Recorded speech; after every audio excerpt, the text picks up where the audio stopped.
I'd like to bring this meeting to order. The Village of Villa Park Board of Trustees meeting, November 25th, 2024. Clerk Konecki, please call the roll. Trustee Alfano. Trustee Clark. Alfano is at parent-teacher conferences. She said she's going to be late today, but she will be here. Trustee Cordova. Here. Trustee Corkery. Here. Trustee Kozar. Here. Trustee Kumar. Trustee Patrick. Here. President Kissel. Here. Will you please stand for the Pledge of Allegiance and then remain standing? I pledge allegiance to the flag of the United States of America and to the republic for which it stands, one nation, under God, indivisible, with liberty and justice for all. Heavenly Father, thank you for bringing us together this evening. May we have meaningful discussions that will help us to assist our village in these trying times. Help us to make the decisions that will affect the staff, directors, and the residents of Villa Park. Guide us through the challenges we face, and may we approach each other with respect and kindness as one group. In your name, amen. Okay, item number 3, amendments to the agenda. Do we have any amendments tonight? Okay, seeing none. Public comments on agenda items. Do we have anyone signed up? There's nobody signed up. Okay, anyone public comments on agenda items?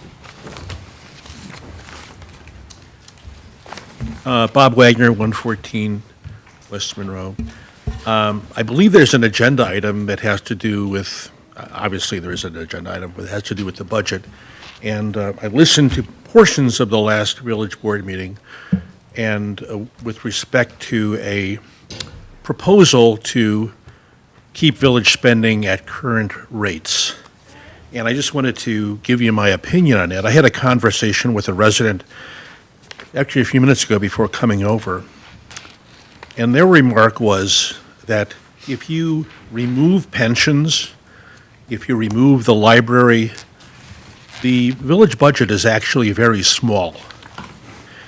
And if you look at why do we have increases, well, there's an expectation from employees that they get merit increases. Construction costs, material costs go up. I don't know.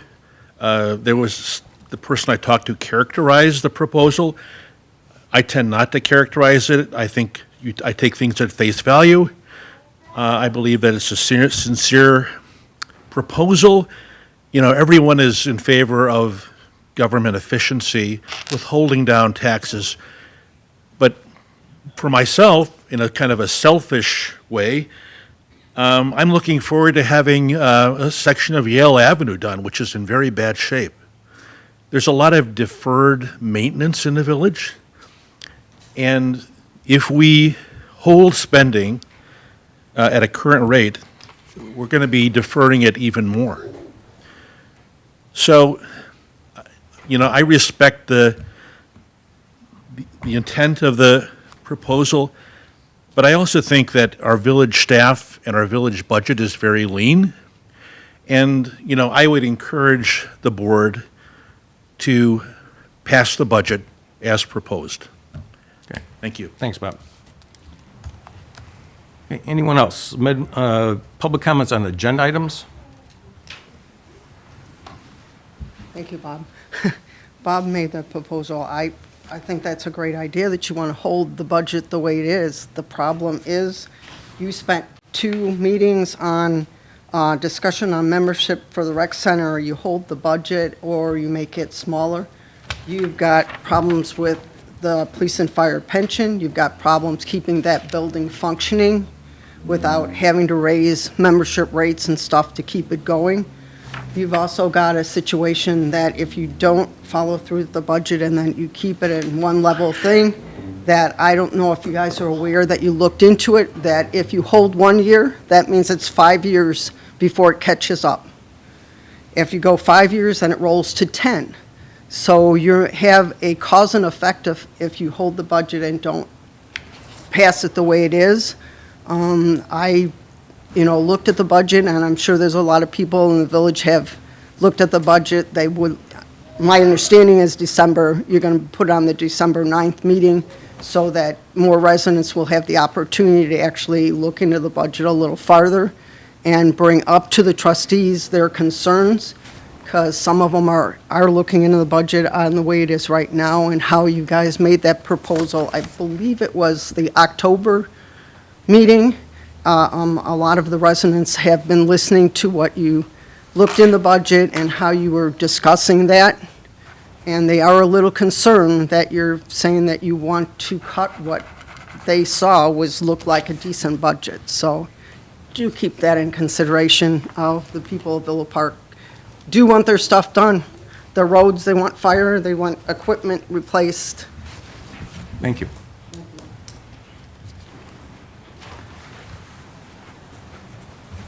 Hi, my name's Tina, 632 Princeton Avenue. I just wanted to discuss one thing with the budget. I noticed that it said in there that if there was a budget cut, that the cuts would be done through to the fire department and recreation center. Surely there's got to be somewhere else that we can look at budget cuts. In my opinion, I feel that the fire department, as well as our police department, is our most important departments in our town. It's our safety, it's our lives. Cutting anything within those two budgets, I think, is just unacceptable. There's other areas we could cut, like, for instance, maybe instead of purchasing new vehicles, maybe looking to see what the cost of repairing some vehicles might be versus purchasing new. I don't know if that was looked at or not. It's just a suggestion I'm throwing out there. Maybe doing a study for the underpass next year instead.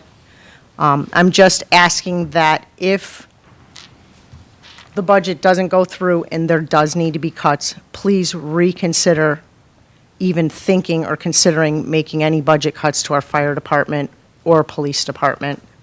Let's find somewhere else to do that. Thank you. Thank you. Okay, anyone else? Comments on agenda items? Okay, public comments on non-agenda items? Anyone signed up? No, I have nobody. Okay, public comments on non-agenda items. Thank you. Bob Wagner, 114 West Monroe. I'm here on behalf of the Villa Park Environmental Concerns Commission. And I first wanted to report that we had a successful pumpkin smash. We collected 2.06 tons of pumpkins. We had 62 families come by. It's always a fun event, and looking forward to doing it again. We were down a little bit from last year, but there's actually more pumpkin smashes occurring around the community in the surrounding area. I want to let the public know that this coming Saturday, November 30th, we will be doing a cooking oil collection. This is in partnership with Salt Creek Sanitary District from 9 a.m. to noon, and this will be at Salt Creek Sanitary District, which is at 201 South Route 83. So to enter, you have to go northbound on Route 83. And just before you reach the bridge for the Prairie Path, you'll see the entrance. There are signs there directing you for the cooking oil collection. And that cooking oil is then turned around and turned into biodiesel, so it's a very worthwhile event. This is something that Scarce started. Once again, the Environmental Concerns Commission will have a tree at Joyful Traditions. And we're lucky that our Commissioner, Ellen Jerkonis, is coordinating with the North School Environmental Club. And those elementary school students are making ornaments from recycled material. We've done this a number of years, and it's always a fun event for them.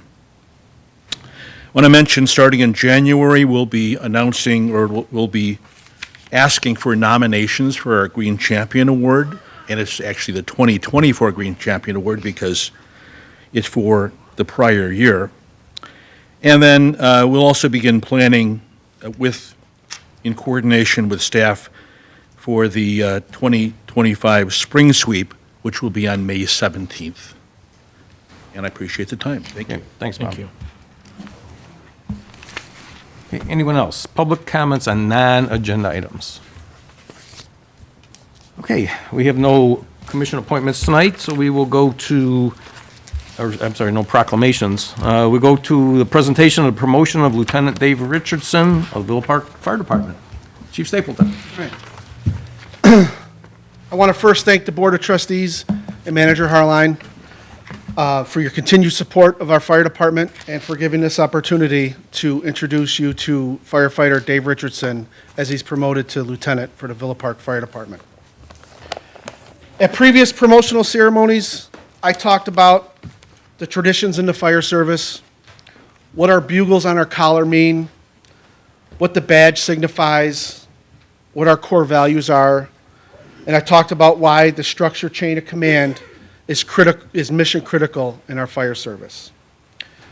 Tonight, I'm going to do something a little different to keep it fresh and new, since this is my third promotional ceremony up here in front of you this year. I want to read a little excerpt of a letter that I write to lieutenants about some of their responsibilities. As you step into your new role as lieutenant, I want to remind you of the profound responsibility that comes with this position. You are now entrusted with the safety and well-being of not only your fellow firefighters, but also the members of our community. Your decisions, your actions, and your leadership will have a direct impact on the lives of those around you. And it is imperative that you approach your duties with the utmost professionalism, integrity, and compassion. But let me also remind you that you are not alone in this endeavor.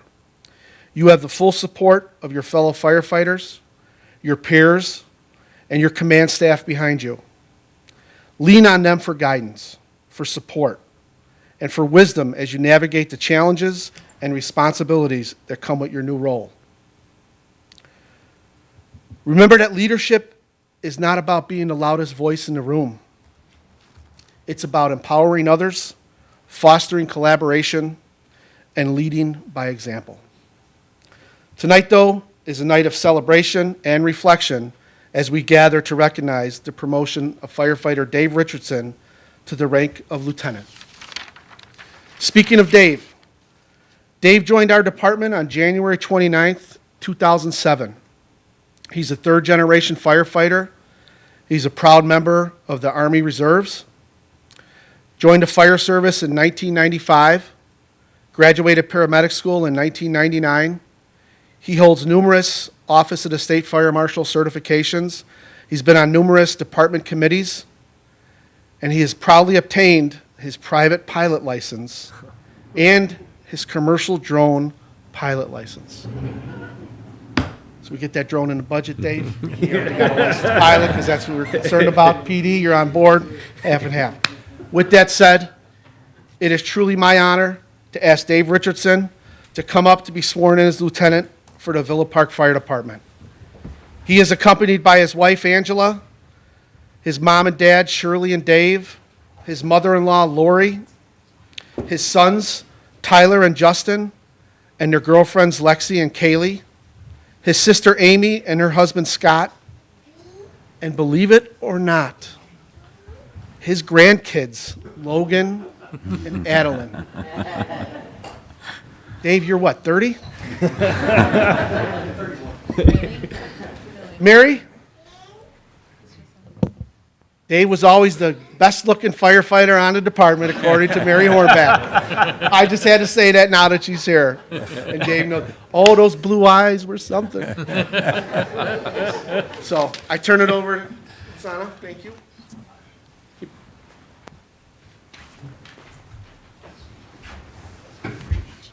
Kind of. Yeah, so we're between us. Yeah, thank you. Are you ready?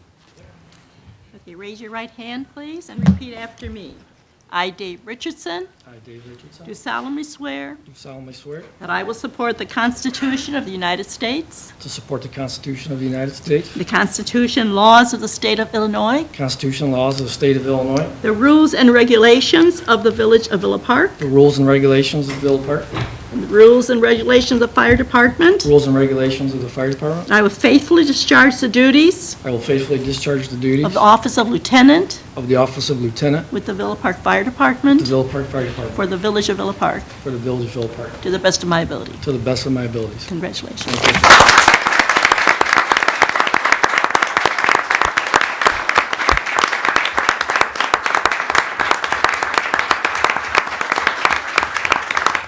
Dave, you want to have your son pin on your badge.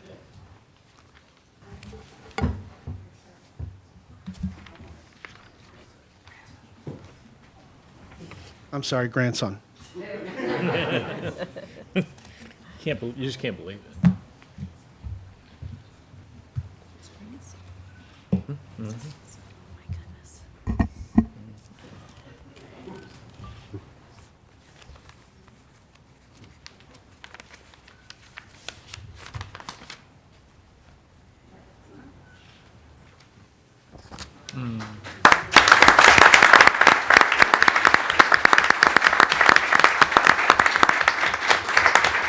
As tradition, could we have the board members come down for a picture? And then afterward, all the firefighters that are here tonight?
Not me.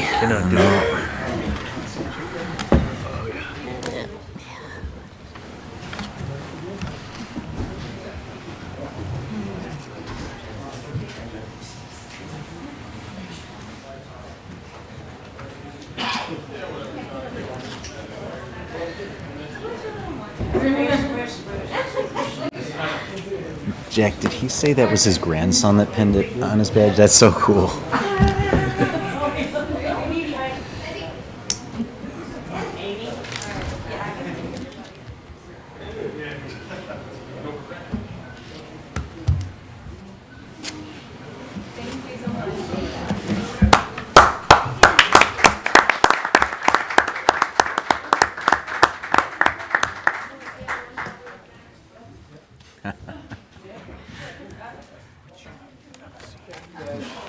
Thank you. Thank you.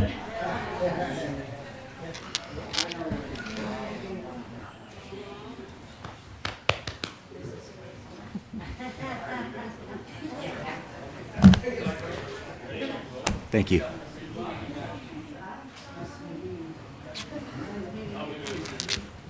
You got it? Mike, you want me to- Oh, both of them at the same time?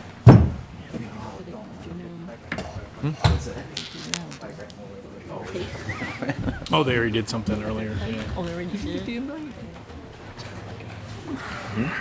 working out. Yeah, wanted to show it. Anticipation for this. Yeah, you've been waiting.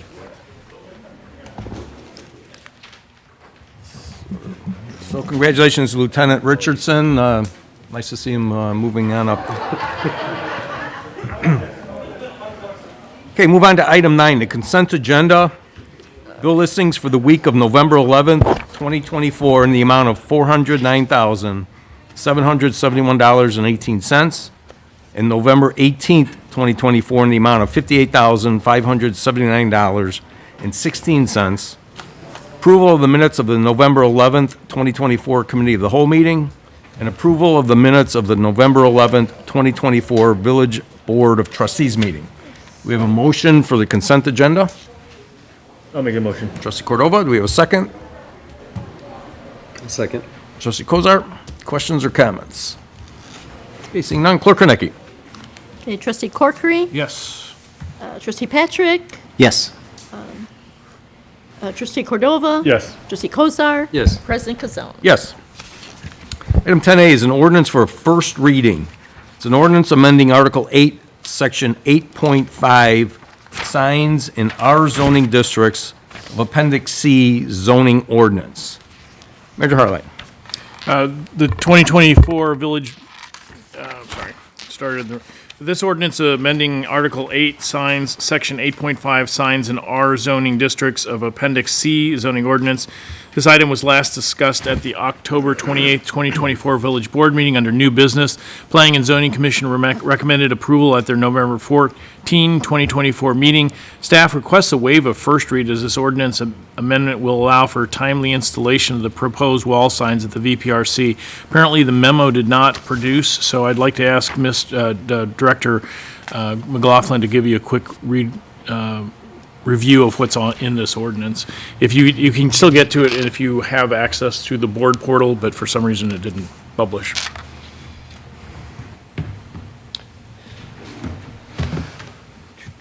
Sorry.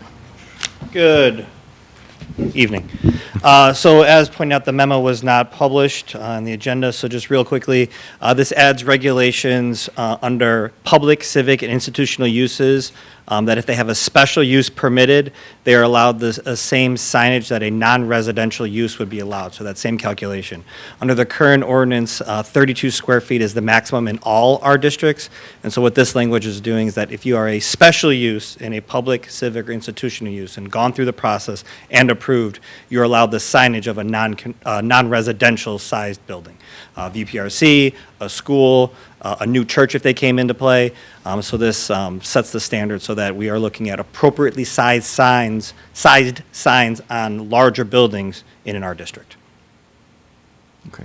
And then, any questions? No question. Okay. Can I make a request to waive this first reading? Okay. So we have a motion to waive the first reading. Do we have a second? Trustee Corkery? Any questions or comments? Okay, Clerk Hernecki, proposal to waive the first reading. Okay, trustee Patrick, Yes. trustee Corkery, Yes. trustee Cordova. Yes. Trustee Kozar. Yes. President Kazone. Yes. Okay, so we have a motion for the ordinance itself. Trustee Patrick? Mr. President, I'd like to make that motion. Okay, we have a second on that. Trustee Cordova? Okay, questions or comments? I just say I was at the P and Z meeting, and the board was pretty much okay with this ordinance. I think there was a couple questions about the size, but as Director McLaughlin said, because it would be a special use, the special use would have to be approved first, and then the signage would be done later. So just to kind of clear that up. Okay, Clerk Hernecki. Okay, trustee Corkery, Yes. trustee Kozar, Yes. trustee Cordova. Yes. Trustee Patrick. Yes. President Kazone. Yes. Okay, item 10B is an ordinance adopting a budget for the Village of Villa Park, DuPage County, Illinois, for all corporate purposes in lieu of annual appropriation ordinance for the fiscal year commencing January 1st, 2025, and ending December 31st, 2025. Manager Harlan. This ordinance, if adopted, would adopt the official budget for the Village of Villa Park for the year beginning January 1, 2025 and ending December 31, 2025. This is the first reading, although technically not codified. It has been our custom to give the budget multiple readings. Staff recommends postponing any action on this ordinance until at least December 9th after discussion. One thing I did have, I produced as promised, but just to have it for tonight, little confusion in the way it's been discussed in the general public.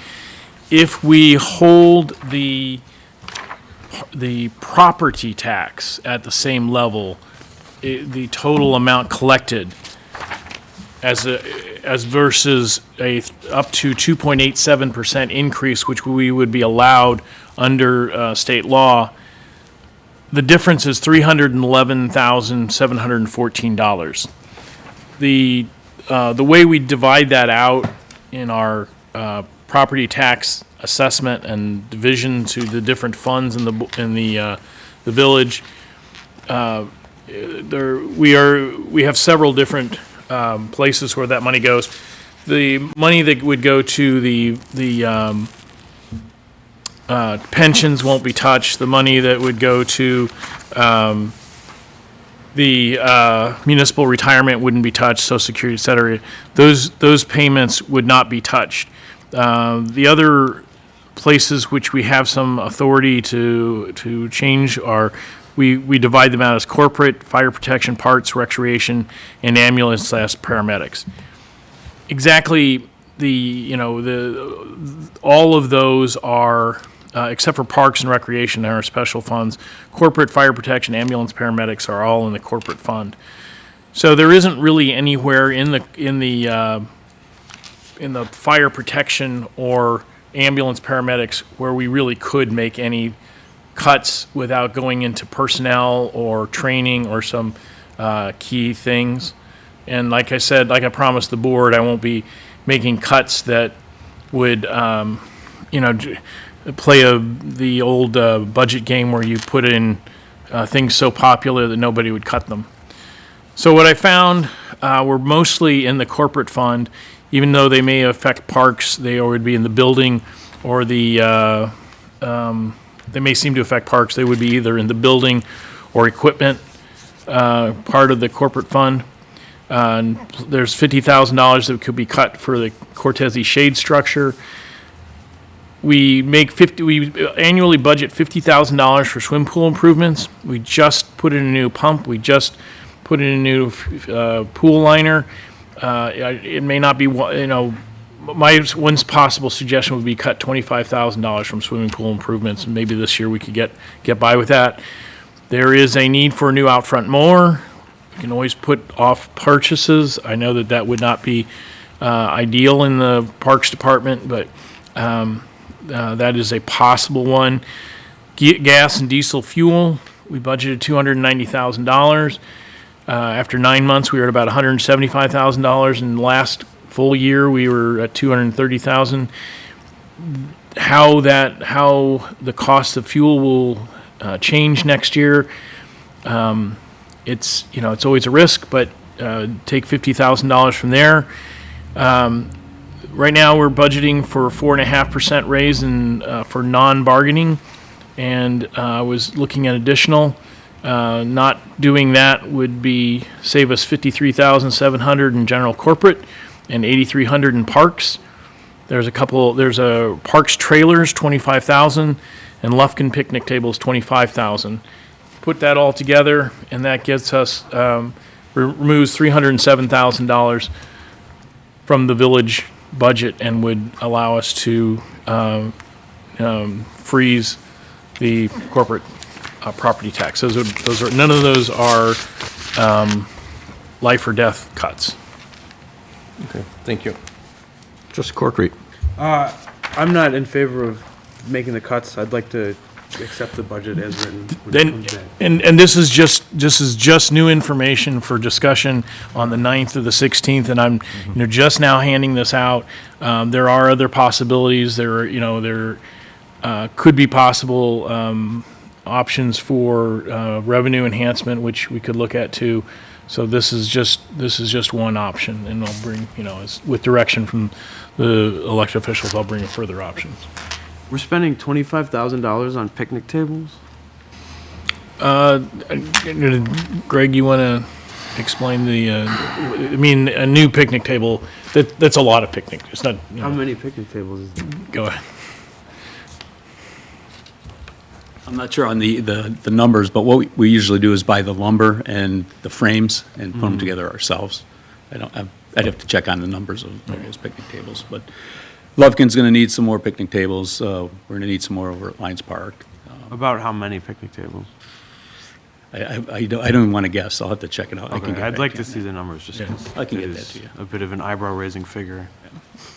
So, I know it's not It's the cost really what of- we're talking about right now, Right. but. Cost of Right, lumber and the frames, that's pretty much it. Okay. If you could get that, to Trustee me, that Kozar. would be good, thank you. I think Jack illustrates a good point, though, by bringing the picnic table is one line item, and you're saying we're spending $25,000 on lumber, but we don't know how many picnic tables we're building. And I'm not trying, no, you don't even have to get up. I'm not trying to pick on you. What I am saying is we're getting some fuzzy math numbers here at the last minute for various things that aren't really detailed. So it sounds good to say that we're going to take money away from the pool and we're not going to have enough gas in our vehicles and so forth. But, the one illustration that Trustee Corkery brought up goes right back to fuzzy math. We've got a large budget. We can talk about what we budgeted last year for potential revenue and what we actually got for revenue. And I think we all but make up that difference. So, a lot of questions here on this quick sheet that was just addressed to us, and I appreciate Trustee Corkery, grabbing one of those items and just taking a look at it. Maybe we can, offline and not at a meeting, go through all these costs and everything else and come up with some better budget saving and revenue enhancement by the next meeting. Anyone else? Okay. Move on, item 11A, an ordinance adopting various amendments to the official plan and subdivision regulations of the Villa Park Municipal Code. Manager Harline. This, grab that sheet out. I thought we were going to spend a little more time on that. This ordinance approves text amendments in Appendix B, Official Plan and Subdivision Regulations, Article 1, Sections 1, 2, 3, 4, 5, 6, 7, Article 2, Sections 1, 2, 3, Article 3, Section 1 and 4 and 5. Staff recommends approval of the ordinance. The ordinance was on the November 11th, 2024 agenda for first read. Okay, thank you. We have a motion for the ordinance. Trustee Corkery, we have a second. Trustee Cordova, questions or comments? Okay, seeing none, Clerk Kornecki, please. Okay, Trustee Patrick? Yes. Trustee Cordova? Yes. Trustee Corkery? Yes. Trustee Kozar? Yes. President Casson. Yes. Ordinances. Item 12A is an ordinance approving a special use for building service use at 420 West Stone Road, Unit A1 through B1. Manager Harline. The next three ordinances are a series of ordinances to address three buildings at 420 West Stone Road. They have, there's a detailed memo in the packet, but they have, one is a new building, and then two of them are existing uses that were never officially brought forward for special use. So the first one, the ordinance approves petition PZ 2420 for a special use for the existing building service use located at 420 West Stone Road, Unit A1 and B1 per Exhibit A, and the Planning and Zoning Commission unanimously recommended approval by a vote of 7-0. Okay, thank you. Okay, motion for the ordinance. I'll make a Trustee motion. Cordova, we have a second. Second. Trustee Corkery, or Trustee Kozar, questions or comments? Hey, Clerk Kornecki. Okay, Trustee Corkery? Yes. Trustee Kozar? Yes. Trustee Cordova? Yes. Trustee Patrick? Yes. President Casson. Yes. Okay, 12B is an ordinance approving a special use for building service use at 420 Stone Road, Unit C1. Manager Harline. This is an ordinance that approves position PZ 2420 for special use for the existing building service use located at 420 West Stone Road, Unit C1, per Exhibit A. Planning and Zoning Commission unanimously recommended approval by a vote of 7-0. Okay, thank you. We have a motion. Trustee Cordova? Yes. We have a second. Second. Trustee Kozar, questions or comments? Okay, Clerk Kornecki. Trustee Patrick? Yes. Trustee Corkery? Yes. Trustee Kozar? Yes. Trustee Cordova? Yes. President Casson. Yes. And finally, item 12C is an ordinance approving a special use for a building service use at 420 West Stone Road, Unit D1. Manager Harline. And this ordinance approves petition PZ 24-20 for a special use for the existing building service use located at 420 West Stone Road, Unit D1, per Exhibit A. Planning and Zoning Commission also unanimously recommended this for approval by a vote 7-0. This is the HVAC. The previous one was the remodeling, and the first one was the gutter company. So, Thank you. Okay, do we have a motion for the ordinance? Trustee I'll make Cordova? the motion, yes. Do we have a second? Trustee Corkery? Questions or comments? Clerk Greinecke? Okay, trustee Cordova? Yes. Trustee Patrick? Yes. Trustee Corkery? Yes. Trustee Kozar? Yes. President Kazal? Yes. Move on to resolutions. Item 13A is a resolution of the Village of Villa Park, DuPage County, Illinois, rejecting all bids for construction of the DCEO Drainage Improvement Project at various locations. Manager Harline. This resolution authorizes the village president to reject all bids for the construction of the drainage improvement project at various locations funded by DCEO funds. The project was publicly advertised and competitively bid, with the bid opening held on October 15, 2024. The village received 3 bids, with the lowest bid having not previously done work for the village, and they failed to submit the required qualification of bidder documentation. The second lowest bidder did not meet the BEP requirements that are required for a DCEO-funded project. The third lowest bidder came in well above the engineer's estimate. Staff recommends approval of a resolution to reject all bids for the construction of these projects. We will rebid the project early in 2025. One other thing is that these $288,500 were brought to us by our relationships with our elected officials, and these funds, we want to make sure they're well utilized. We have good projects. We believe that if we bid them all at once, as opposed to bid them all at once in an opportunity to do all the projects all at once, that we can get lower bids. The way we had set this up was some of the projects in the fall, winter of 2024, and the rest in the spring of 2025. So we're hoping that this approach will be better. And Director Guerra is here if you have additional questions about the project. Thank you. Okay, do we have a motion for the resolution? I'll make the motion. Trustee Cordova, do we have a second? Trustee Corkery, questions or comments? Trustee Cordova. If we bid this out in early 2025, sorry, I think Manager Harline might have said it, will this be done in 2025 early? I'll let Director Guerra answer that question. Yes, thank you. There are several locations, and some of it is earthwork, ditch work, and some of it is actual installation of a storm sewer and pavement.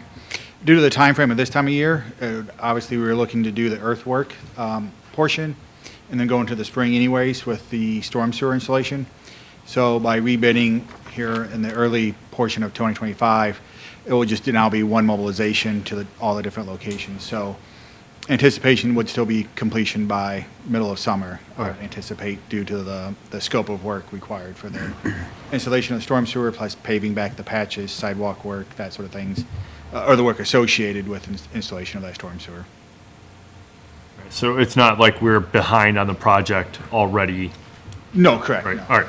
It was just, there seemed to be some bidder confusion, obviously, with 2 out of the 3 bids not requiring all the fulfillment of the documentation required. And so we want to ensure, we're going to go back, take a look, review the bids, review the plans and specs, see if there's some tightening that we can do and maybe get a little bit more efficiency out of the bids for better pricing in early 2025. So will the companies that already bid, will they have another opportunity to bid if it was a little bit, if they were confused on the scope, or? Correct, yes, so it'll go Okay. back to rebid.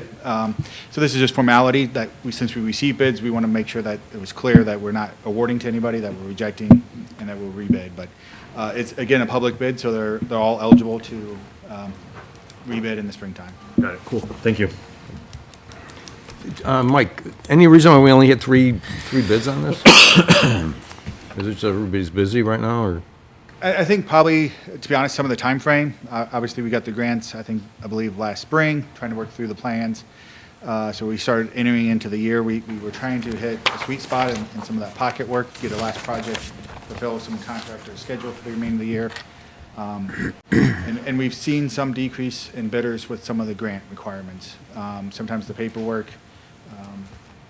and time framing. If the contractors have plenty of work, they will not bid projects where some grant funding is involved, just do the documentation that's required for some of these projects.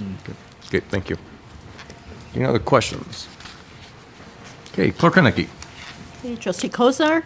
Yes. Trustee Corkery? Yes. Trustee Cordova? Yes. Trustee Patrick? Yes. President Casal? Yes. Okay, item 13B is a resolution authorizing an intergovernmental agreement with School District D45 of DuPage County with respect to student tuition payments for the property to be known as the Union in the St. Charles Road Commercial Corridor TIF District. Manager Harline. This resolution authorizes the village president to enter an intergovernmental agreement with School District D45 of DuPage County, typically known as D45, with respect to student tuition payments for the property to be known as the Union in the St. Charles Road Commercial Corridor TIF District. The agreement sets up a formula to limit the tuition payments owed to D45 to a dollar amount approximately equal to the amount owed for the projected number of students expected to move into D45 and live in the Union apartments. There's a provision to attempt to make D45 whole if the number of students exceeds projections. Staff recommends approval of the resolution. And I just want to add that we went through this agreement with the D45 staff. In fact, they made the last edits.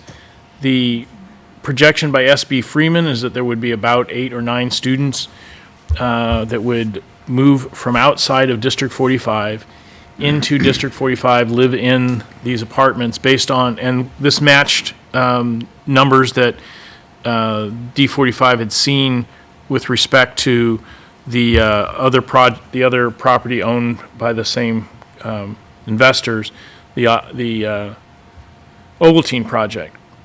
However, there's always a chance that more people will move in, and the children that moved in there of elementary school age would be going to Ardmore School, and the District 45 made it clear that they were concerned that they not be a burden on them financially. There is a formula in state law that sets up the repayment based on a tuition figure that's derived every year. That tuition figure is somewhere in the neighborhood of about $18,000 a student in D45. If the number of kids is higher than that, we would then set aside, we'd accrue the amount owed plus interest at the CPIU and add that at the end of the period when we have paid off the note in the last 3 years of the TIF. And we would pay them up to 40.5% of the increment if there is, a deficit owed based on that. We don't believe that there will be a significant deficit, but this comes as close as making District 45 whole. Their actual amount of the tax bill from a resident in their part of Villa Park, the part of Villa Park that's in District 45, is around 45%. So at the end of this period, they would then get their full allotment, whatever it is in 23 years. Of course, right now, their allotment is $0.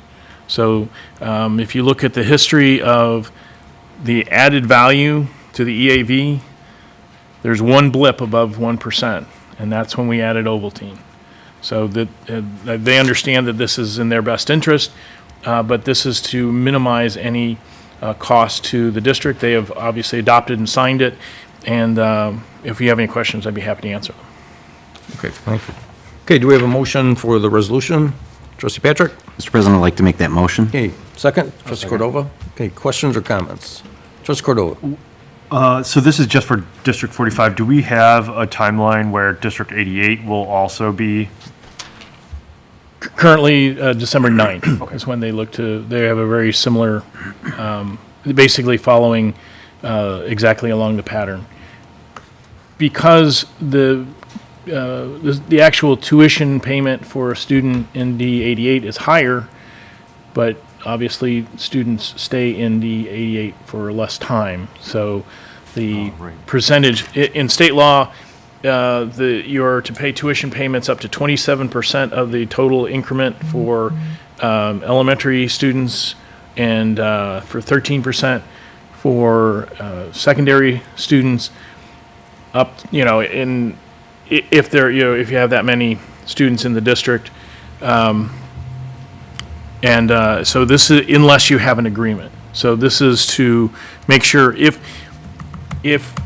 there were enough kids for 27% payment to D45 and D88, which would be like 25 kids in D45, and I can't remember exactly how many, more than, maybe 10, and D88, we would kill the deal. Right, We would not have sufficient funds to pay off the debt. So it's important that we work with us, and D45 and D88 have been very cooperative in working these things out.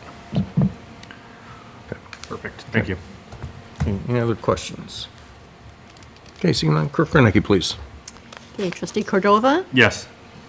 Trustee Patrick? Yes. Trustee Corkery? Yes. Trustee Kozar? Yes. President Casone? Yes. Okay, item 13C is a resolution of the Village of Villa Park, DuPage County, Illinois, approving a final change order number 1 to the contract with Martum Construction, Inc. of Elgin, Illinois, for construction of the Iowa and Vermont Improvement Project for a net deduction in the amount of $143,679.70. Andrew Harling. This resolution authorizes village manager to execute the change order in the substantially the form hereto attached to the contract with Martram Construction, Inc., of Elgin, Illinois. Village has a contract with Martram in the amount of $1,494,535 for the construction of the Iowa and Vermont Improvement Project. The proposed final change order number 1 consists of the final balancing of the contract quantities as measured in the field.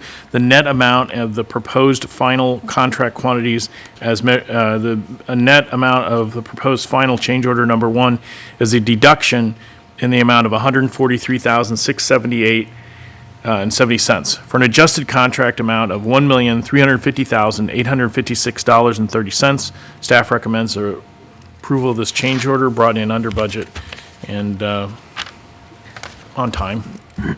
So, Okay, thank you. Okay, we have a motion for the resolution. Trustee Patrick, Mr. President, I'd like to make that motion. you have a second? Trustee Cordova? Questions? Trustee Patrick? I'd just like to say net deductions are always good, so thank you for staff for taking care of that one. and the contractor, too. Thank you. And we were awarded $600,000 from CDBG from the county, so that was nice. Nice project. Good job, guys. Okay, any other questions? Okay, Clerk Kornacki, please. Trustee Corkery? Yes. Trustee Patrick? Yes. Trustee Cordova? Yes. Trustee Kozar? Yes. President Casone? Yes. Item 13D is a resolution of the Village of Villa Park, DuPage County, Illinois, approving LK Illinois Corp., Frankfort, Illinois, to complete final cleaning services for the Villa Park Recreation Center in the amount of $30,308. Andrew Harling. This resolution authorizes the village president to enter into an agreement with LK Corporation of Frankfort, Illinois for the post-construction cleaning of the Villa Park Recreation Center. LK Corporation submitted the lowest responsible, it was a proposal for the service. Staff recommends approval of a resolution to award the final cleaning services to LK Corporation of Frankfort, Illinois in the amount of $30,308. This is not a formal bid, and therefore we are waiving formal bid rules, so it would require a 2/3 majority, although we did get 3 separate proposals. But it wasn't an advertised sealed bid. Okay, thank you. Okay, do we have a motion for the resolution? Trustee Patrick? Mr. President, I'd like to make that motion. Do we have a second? Trustee Cordova? Any questions or comments? Trustee Patrick? I'd like to say that, first of all, cleaning is not always fun, but I'm excited about this one. It's coming, so thank you. Okay, anyone else? Okay, Clerk Kornacki, please. Okay, Trustee Patrick? Yes. Trustee Cordova? Yes. Trustee Kozar? Yes. Trustee Corkery? Yes. President Casone? Yes. Okay, item 14A is unfinished business, a discussion of the Village Board of Trustees Rules of Order and Procedures. Major Harlan. We've added back on the agenda at the request of the trustee Kozar and actually the board by having it come back on the agenda, the rules of order and procedure for the Board of Trustees of the Village of Villa Park. And those rules of order and procedure have been included in the packet. Okay, thank you. Okay. Anyone, discussion?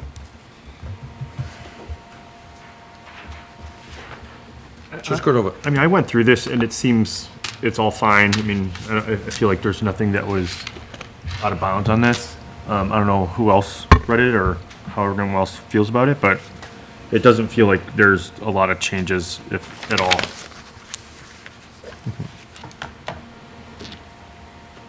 Just Kozar. I don't think any changes were made to it. It was the one, what you're reading is the rules of order and procedure that we had voted on many months back. Right. And it was brought up as a reminder that this is what our agreement was, because we had some differences of opinion that we've been emailing back and forth throughout the week on, which we talked about this morning. Right. So nothing should have been changed to that. It should be exactly the same. This is more if we need to have public comment and discussion about the various emails going back and forth that we talked about earlier, and Attorney Wolf and I talked about on Wednesday in the email that I sent Sunday and you sent today. So, I mean, I'm going to stand on what my email was and my interpretation of the law, and I think it's good law.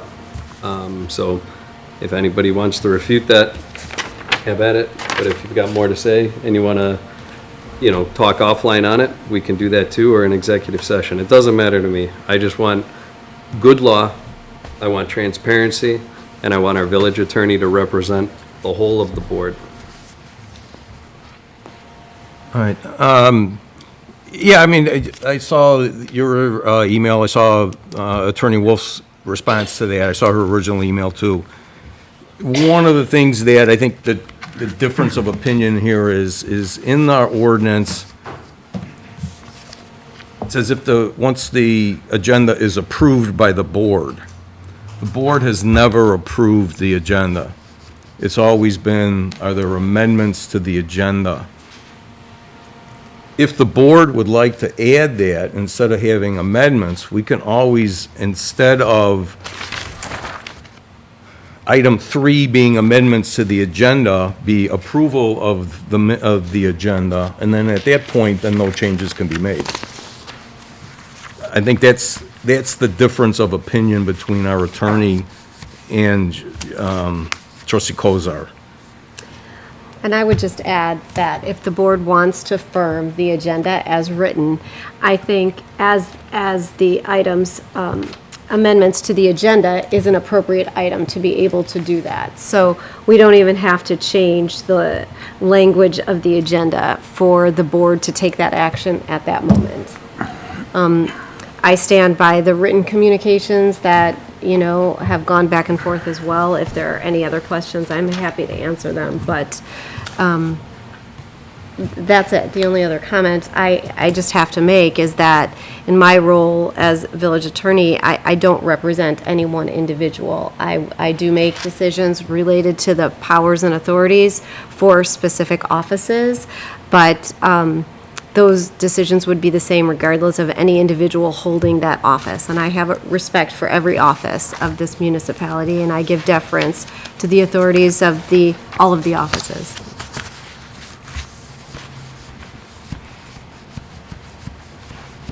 Trustee Kozar.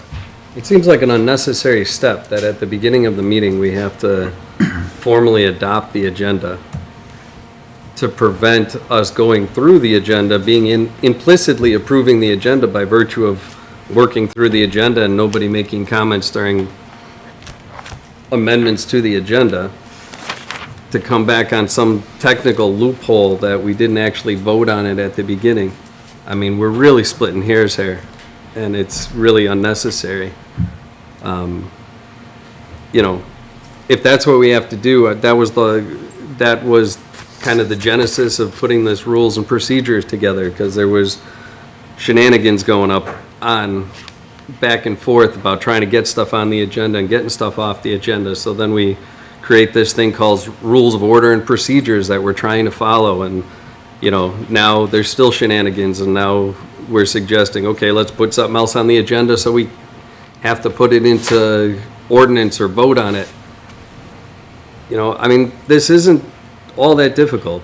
We have some civil discourse up here, we have a published agenda, we follow the published agenda, we give deference to the board. If the board wants to do something, we take a vote, and we honor that vote.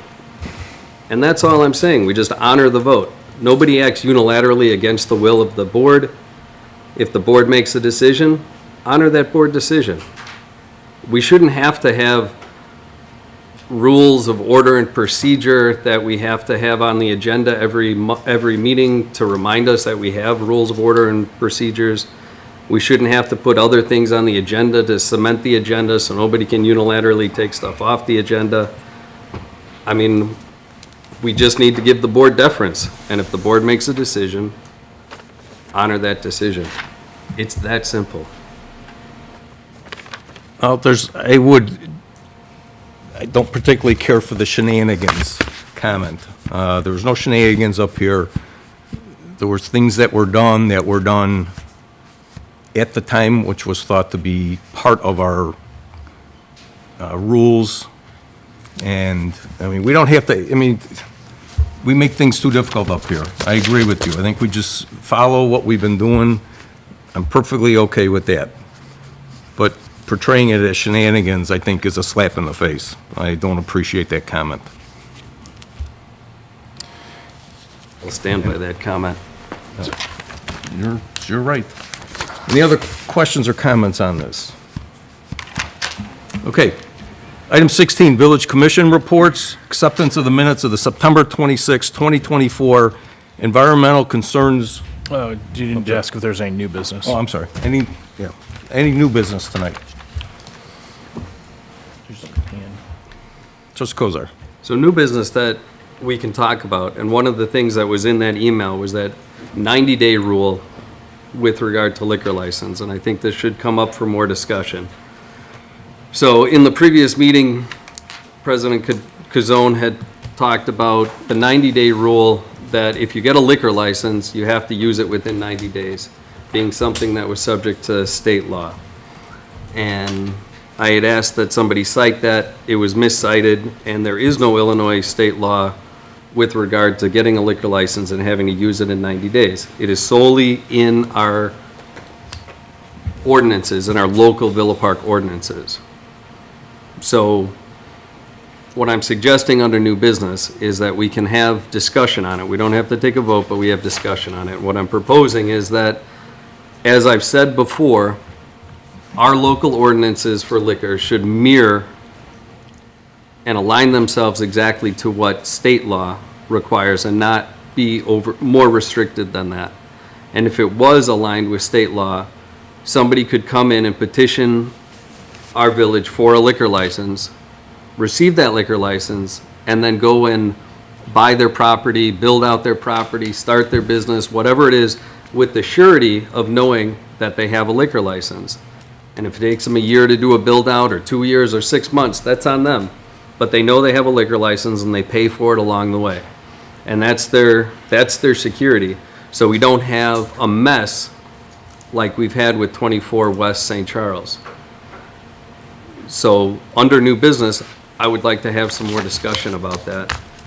Give everybody an opportunity to brief themselves on it and understand what our ordinances are versus Illinois ordinances, and we can have a good conversation on that and see if that's a directive that the board may or may not want to give to, I guess it's community development now that Mark has taken over liquor license just recently.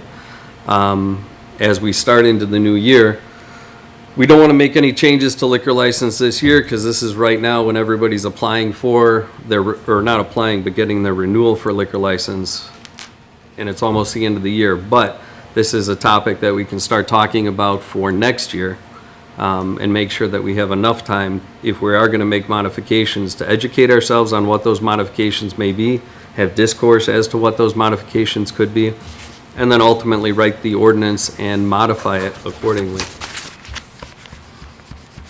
Yeah, the 90-day rule apparently has been in effect here in Illinois since, or in Villa Park since 1978. For whatever reason, that's one of the things that Attorney Wolf and I have been researching right now, why that was put in. It may have been part of the state law at one time that was removed from state law, but we're reviewing it. I'm okay with doing away with that 90-day rule, and I think Director McLaughlin would be happy to do that. But we'd like to see exactly what the reason was that was put into effect. If it was something back in the 70s that was a requirement that, now that things have changed, it was 50 years ago, so. But yeah, I'm okay with doing away with that 90-day rule, but we'd still like to do some research on that. And, Director McLaughlin, myself, and Attorney Wolf will definitely be researching that. Perfect. I think the staff has talked about bringing back a few other changes to our liquor licenses. I think we're looking at somewhere, I don't know, we were talking about after, you get it? Stretched a little There too you- far. Right. So the president is the liquor commissioner. So we are going to have a new liquor commissioner in May. That was our goal, is to do it as a May or June committee of the whole and look at a couple of different issues. We could move it up if you want, but I think that, we can talk about just the 90-day rule, but there are other differences between our code and state law. So I think sometimes it's better not to take one piece out because sometimes it has ripple effects, but I don't know if one of the problems with that 90-day code, as you know, 90-day rule that apparently is only village. I think several of us thought that was there was a state backing for that, but it is related to this issue. It did have some effect on the discussion of 24 East St. Charles, but it was not the only issue there. There's a bunch of other things, including one trustee who, out of conscience, changed his vote from the first vote to the second vote, which is entirely appropriate. I don't recall there was a first vote. I thought we established that. All right, so I will sometimes in my life use the wrong word, and there was a request for ayes and nays, and one of those ayes became a nay later. So, trying to avoid being too pedantic, the point is that there are multiple places in the village code that are different than state code, and we could take one piece out, but I think it's better if we look at what that ripple effect of a 90-day, the change for the 90-day, you having to get your license within 90 days. The other thing is one of the advantages of having some limit on that is somebody not having multiple licenses. And, because there's approval for a license, and then, of course, I think we all know this, then the village creates a license to be obtained, somebody who has gone through the process. If I think there might have been a fear at some time that somebody would get all the possible licenses, and then there wouldn't be any more. Since we add them as we go now, I don't know that that's an issue. That's my understanding of why some of those rules existed. So, And again, there was a reason at some time for having that 90 days, so. Yeah. Trustee Cordova. Yeah, no, I would like to get an understanding of where we differ from state and then how we can get a little bit closer to it, just so it's, if you're a business owner in, on a different municipality and you come here, is it the same or is it vastly different to get a liquor license? And I think it's There's not that many differences, but. so just a couple of changes and gets us kind of back on track. Okay, cool. Anyone else? All right. Acceptance of the minutes of the September 26, 2024 Environmental Concerns Bike, Pedestrian, and Transit Meeting.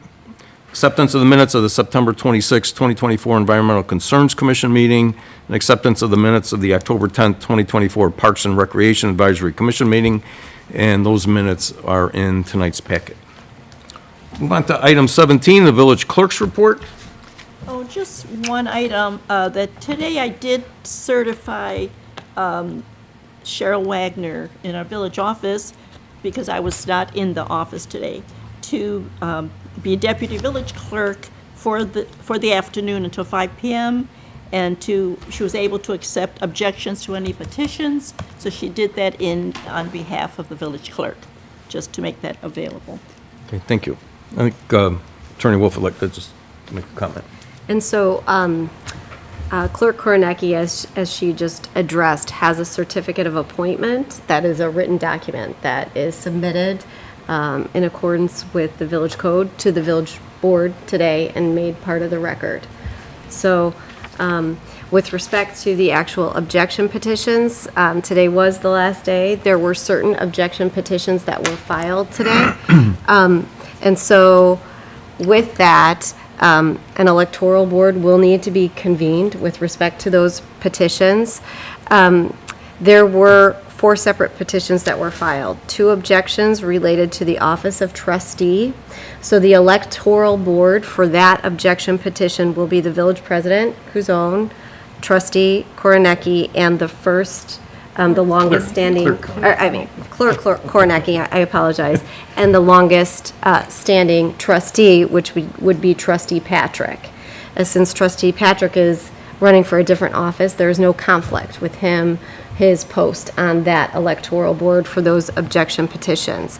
There were 2 other objection petitions filed with respect to the office of the village president and the office of the village clerk.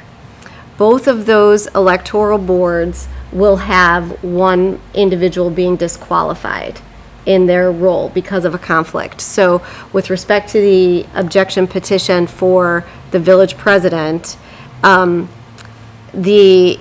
by statute, the people holding those board positions would be President Couzon, Clerk Koronecki, and then the longest standing trustee, which would be trustee Patrick. However, he is running for that office, so is disqualified. So according to state law, section 5/10-9 of the election code, the person that fills that 3rd post would be the 2nd longest sitting trustee. So the objection, there was also an objection to village clerk, and the individuals on that electoral board would be the village president. It would normally be the village clerk, however, she is disqualified because it relates to her office. And so it would be the first longest sitting trustee, which would be trustee Patrick on that electoral board, and then also the 2nd longest sitting trustee. So there are 2 electoral boards that we need to determine who the 2nd longest sitting trustee is in order for that spot to be filled. Because we have 3 trustees that have served the same term, being the 2nd longest term, that would be trustee Kozar, trustee Kumar, and trustee Corkery. That 2nd longest sitting trustee needs to be determined by lot. Okay, so what that means is that we basically pick the names out of a bag. I wanted to, first of all, inform the board of the process here, and I'm ready to be able to make that selection right now. Otherwise, it can be done. The objections have not been tendered to the village president yet. They will be tendered on Wednesday. We can do it at that time, but I thought for transparency, I would give the board the option of observing the selection right now, if that's what you would like me to do. Is that what that bag is? Yeah. I will note that it's a bag that has branded. another law firm's name on it. I would have Very brought it. official, If yeah. I had a Storito, Romello, and Durkin bag, I would have brought it. But, Turn it around when you... you know, I would like to open that for discussion to the board. If they're good with me, we can go through that process of selecting who will serve as the 2nd longest sitting trustee. Yeah, let's, do we have to vote on doing it right now? You don't have to vote on it, no. Oh, then, yeah. So what I have are the names of trustee Corkery, trustee Kumar, and trustee Kozar. And I will fold them, put them in the bag, and then select them if you're good with that, okay? So trustee Kozar is going in. I'll fold it twice. Hold it over her head so she can't shake it out. Trustee Kumar. Actually, Show. I got in your box. Because it's not terribly opaque. It's in your cars. And Trustee Corkery.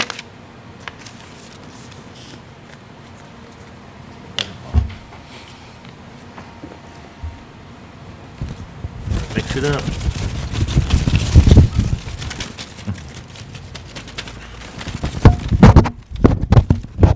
Hold it over your head so you can't see.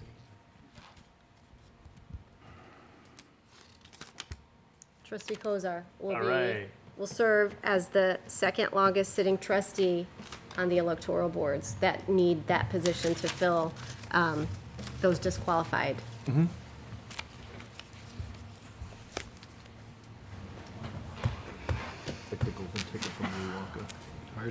So from a timing perspective, just so there's, because we're approaching the holiday, and there's going to be some scheduling, the village president will be served the objection petitions by no later than noon on Wednesday. They are currently with the village clerk. From that day, the first electoral board hearing on those petitions needs to be commenced within 5 business days. Business days or I mean, calendar days? calendar days, I apologize, 5 calendar days. So by no later than Monday, what's the date? December 2nd. Monday, December 2nd is the last day that the electoral board hearings on these objection petitions can commence. So if you want to discuss schedule, we can do that now so that the village president can understand timing of when he calls the hearing to order. Do you want to do that now in session, or do you want to do it gather afterward? Or? Yeah, I mean, it's village business, so if you guys, if you know your schedule, Figure it out. it's appropriate to know if there's any conflicts, because this can be held on the weekend. I mean, I don't anticipate we're going to have something on Thanksgiving, but technically Thanksgiving Day is A day. a day that it can be held, so. I would like to request to do the scheduling outside of our meeting, so that way I can take a closer look at my schedule. That's fine too. Okay. All right, I'll contact everybody that's going to be on one of the commissions. Yeah, go ahead. When are we allowed to get a copy of the objections? You will be served within, on Wednesday, I think there's like a 24-hour period for the president to be able to serve the electoral board with those various petitions. And then anyone that's a party to it will also be given a copy. Thank you. Okay. Anything else, Clerk Krenicki? No, that's all. Thank Okay. you. Okay, Village Trustees report. We'll start on my left. Trustee Corkery. No report this week. Okay, Trustee Patrick. Thank you for everybody for tuning in tonight. I just wanted to wish everybody a happy Thanksgiving. We are a couple days away. Please be safe out there. Look after one another, and always looking to be grateful for all that we have. That's all I have. Thank you. Okay. Trustee Cordova. Thank you to the Villa Park Fire Department for inviting us to the before, I don't know what, it was just a ceremony before. It was great. I try to get to as many as I can. And then having and seeing all the firefighters and the police officers here for Lieutenant Dave Richardson is always nice. It's always nice to see that camaraderie between the departments and just the village in general. So that, and then just to echo a little bit of what Trustee Patrick has said, just a happy Thanksgiving to everyone, and hopefully you guys have some moments that you can take on Thursday and just be grateful for what we have. So that's it. Okay. Trustee Kozar. Happy Thanksgiving to everybody. Lots to be thankful for. Count those blessings. That's all. Okay. Village President's reports is a couple things. Coffee with the board will be on Saturday, December 7th, 9 o'clock up here in the boardroom. So if you want to come out and have coffee and donuts with the board, feel free to. Thursday, obviously, happy Thanksgiving to everybody. We do have a lot to be thankful for, and let's be appreciative and definitely eat a lot. And if you'd like to get your exercise in beforehand, Elmhurst at 9 o'clock is the annual Dan Gibbons Turkey Trot. Begins at Park and Cottage Hill. You can register that same day if you like at Elmhurst University Gym. We're expecting a good turnout, 7,500 people or so, so if you'd like to get your exercise in before you eat, feel free to stop by. And also like to thank the Villa Park Fire Department. It was a nice little ceremony, nice pizza and cake and things, so thank you. And thanks to Fire Department and the Police Department for being out there. And we will go to the Village Manager's Report. Thank you, just really quick, because I need to leave in 5 minutes to get to my daughter's train. Sorry, Mike, you didn't get a chance to sit up here, and so I just want to say that... We can drag it out, Mike, we if you could, like. No, yeah, I can do a tag team. So we will continue to work on the budget. There are guesses, but there are no fuzzy math in this. Let's try and avoid the pejoratives. But the actual answer is 12 tables at $2,000 each. The $70,000 for the mower is based on a bid, et cetera, et cetera. The Cortese shade structure is in there for the third year, I think, and it's been cut so far twice. And then, yeah, of course, the rest are, there are some estimates in there as well. So we're going to try and keep giving you the best information. There are some options for adding revenue in some places, so maybe we can offset. But, those were in a fund budget. We've got, I can't remember exactly the number of funds, but the corporate fund is the one that gets the most attention, but there are about 16 others, and you have to make this work. We have to take it out of the corporate fund. It doesn't, we can't take it out of water, wastewater, or any of the other funds. That's where the money goes for property tax. But that's a perfectly legitimate request, and it's a perfectly legitimate attempt to try and to meet that request, and we'll get it sorted out over the next period of time. If you see other things that you'd like to ask questions about whether they need to be in the budget, one of the things we really made an effort to do this time was to make sure that the entire detailed budget was out for the public to see, and I think we fixed originally was pointing towards a file that most people couldn't get to. I think now if you go either on the village website or into the agenda, you can get to the budget and you can go look through the thousands of lines of line items. But, there's a lot of information in there. Each of the commission's budgets are detailed in there. So you have a lot more information this year than you did last year. And we are trying to keep a better and better standard. Next year, we hope to be even better with the new software. So thank you, everybody, for bearing with us to get this process. And the next meeting, we will have a committee of the whole from the presentation from the union one more time. Or, I'm sorry, not from about the union, from SB Freeman. They have done an analysis, a gap analysis. So basically, the Marquette and their team said, this is why we need $13 million.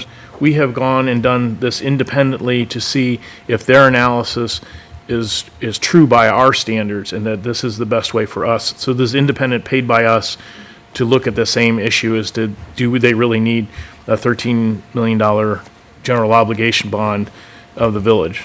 And so we'll have that on as the committee of the whole meeting, and at 6:45 a full public hearing on the budget. But essentially, it would be the same as public comment. So Okay. that's it. Okay. Okay, we have no executive session tonight, so we have a motion to adjourn. Trustee Cordova? Make that motion. I have a second. Trustee Corkery? A second. Okay, all in favor? Aye. Okay, any opposed? Okay. Happy Thanksgiving, everybody, and we will see you back here on December 9th.